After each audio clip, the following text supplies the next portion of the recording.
avoir comme la solution juste là, mais tu peux rien faire parce qu'il y a la bureaucratie qui t'empêche de continuer. Samuel Rodriguez Orozco, 19 ans, se sent impuissant. Ça fait 12 semaines que le cégep a commencé et je n'ai pas pu commencer. Même s'il a été admis au cégep du Vieux-Montréal pour un double deck en sciences de la nature et en sciences humaines, il a besoin d'un permis d'études. Dès que j'ai eu la lettre d'acceptation, j'ai fait tout de suite la demande. Et on a dit, attends, c'est bon, ça prend autour de 11 semaines. Ça fait 23 et je ne l'ai toujours pas. Ça fait presque 6 mois qu'il attend son permis d'études. 3 ans qu'il est arrivé de Colombie avec sa famille.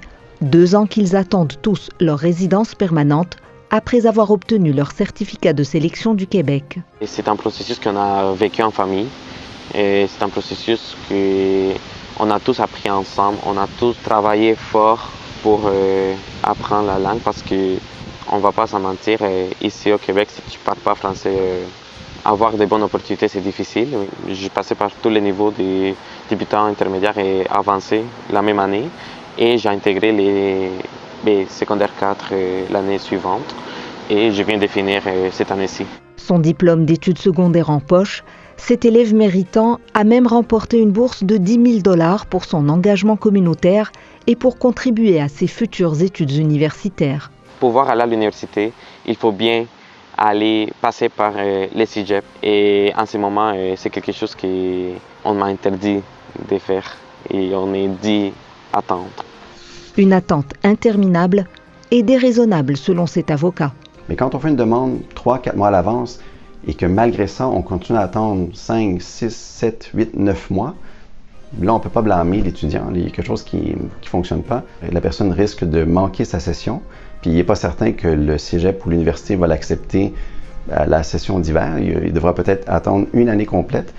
Samuel n'est pas un cas isolé.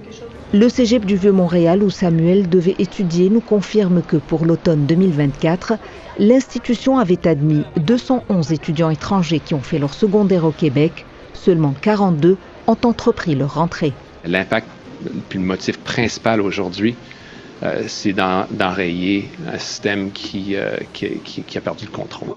En janvier, le ministère fédéral de l'immigration a plafonné le nombre d'étudiants étrangers. Si on limite le nombre d'étudiants étrangers, de travailleurs étrangers, il devrait y avoir une accélération des procédures en principe, parce que s'il y a moins de demandes, les agents d'immigration devraient avoir plus de temps libre pour s'occuper des dossiers plus rapidement.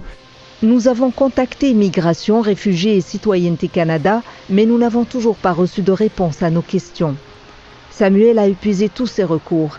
Il a même écrit à son député fédéral cet été, qui n'est autre que le ministre actuel de l'immigration, sans succès. C'est l'incertitude qui habite chez moi. C'est l'incertitude qui nous accompagne à la maison parce qu'on ne sait pas ce qu'on va faire.